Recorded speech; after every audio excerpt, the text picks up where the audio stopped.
زما عزت بندو د ربیع الاول میاشت شروع ده. په دغه میاشت کې زمونږ او ستاسو محمد مصطفی و مجتبی صلی الله علیه وسلم دنیا ته تشریف راوړی دی. سزه کې د نبی علیہ السلام په ولادت په خبره شروع، سزه کې بعد حضور پاک صلی الله علیه وسلم په سیرت باندې خبره شروع، او پس سزه کې به د نبی کریم صلی الله علیه وسلم په اخلاق باندې خبره شروع،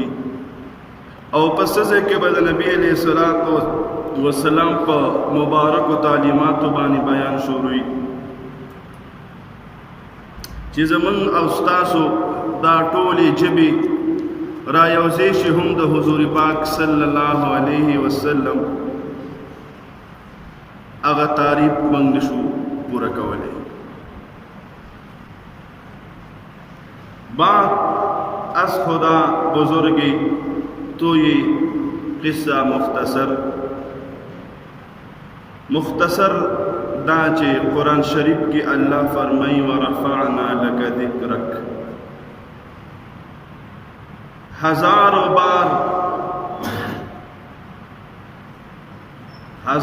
بار بشویم دہنے زی مشکل گلا ہنوز نام تو گفتن کمالی بی ادبی است. د فارسی جب شاعر فرمائی وی چې زر پیری دا خپل خپل په مشکو او په ګلاب باندې وینځما نو بیا مستانم اغستل بی ادبی ګړما. چرته زمون خپل او چرته محمد مصطفی صلی الله علیه وسلم هستی. زما عزت بندو، حضور صلی الله علیه وسلم من تاسو ته داسې داستان پرېښی چې هغه داستان لچې په هر طرف راتاویږي، نو په هغې کې زموږ دپاره یو سبق پروت دی. د حضور علیه السلام مثال هغه د جواهر او د ملغلرو دی، چې کوم ځای کې جواهر او ملغلره یې هغې ته چې په کوم سایډ ګوري هغه پړقېږي. اول خو پیغمبري انقلاب په کومه خاوره چې الله تبارک وتعالی راولي هغې خاورې ته چې سوچ وکړي او هغه دنیا ته او هغه ملک او هغه خاورې ته، نو هغه د دې ټولې دنیا مرکز او قلب او زړه راځي. مکه مکرمه چې کله په نقشه کې وګوري دا د ټولې دنیا منځ دی، دا د دې ټولې دنیا د ځمکې مور ده.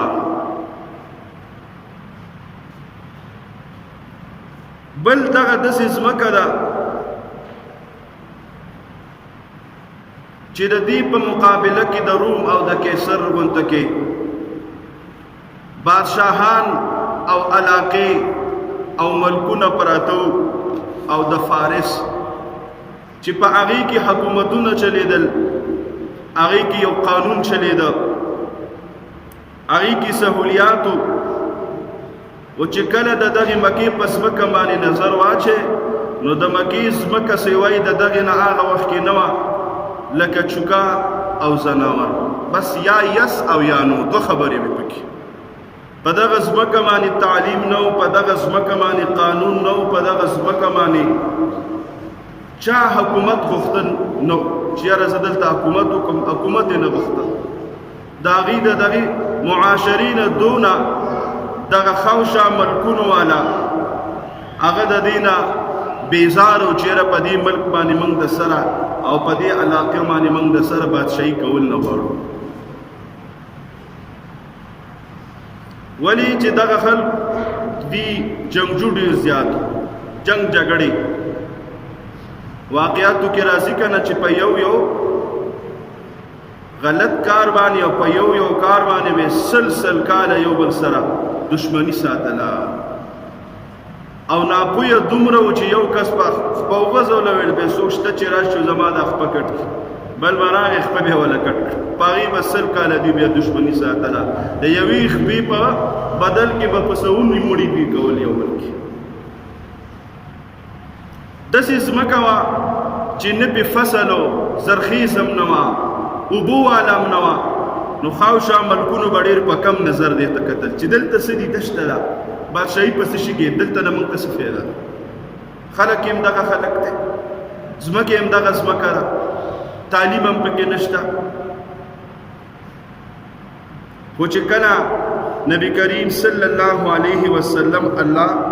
مختص کو او خاص کوي په دغه ځمکه باندې خاص د ډېر وجوهات شته چې نبی علیہ السلام الله ولې دغه ځمکې ته راولې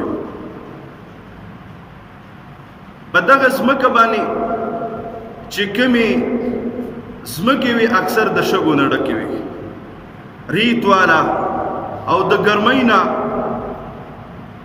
هلته کې د نورو ملکونو په مقابله کې ګرمي هم ډېره زیاته به وه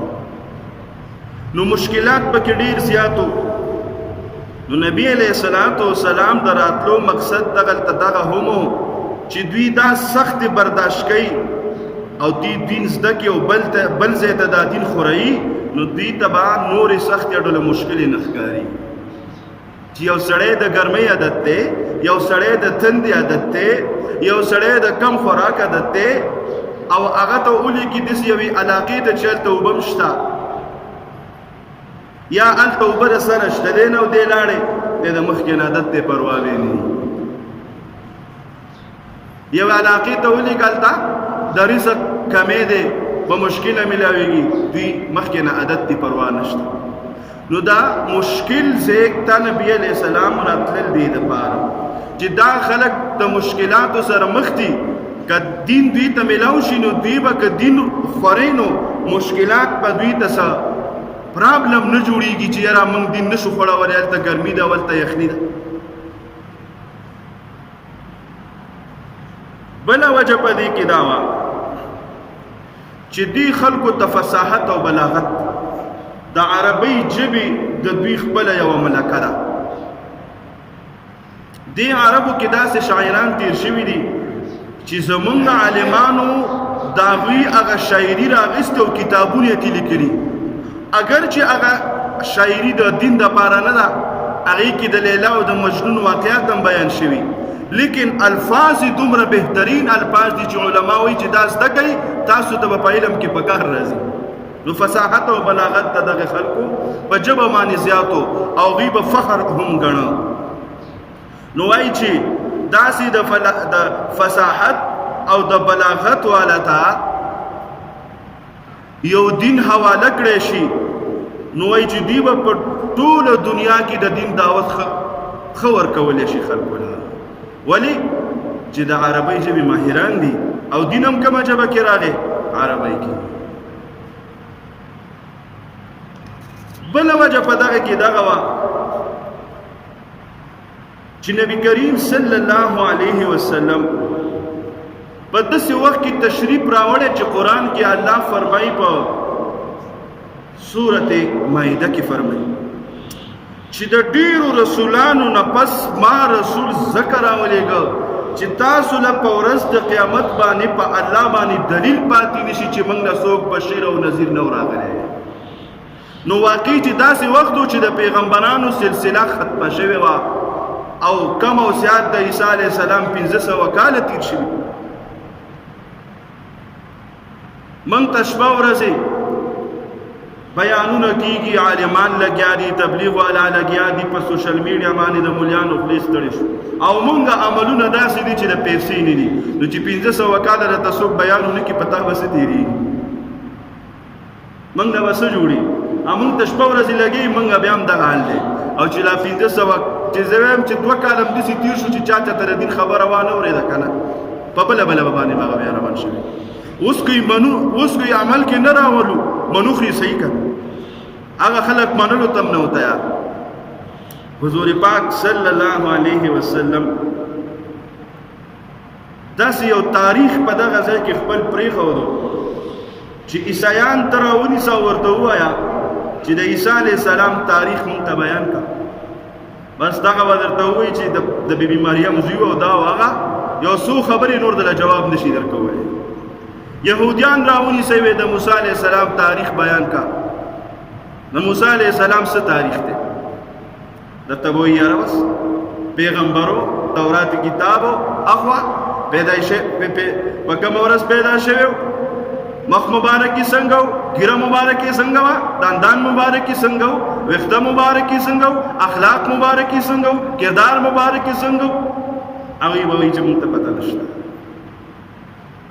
او چې کله د محمد مصطفی صلی الله علیه وسلم خبره راځي نو ماشوم چې کله روټۍ خوري څه وایي؟ بسم الله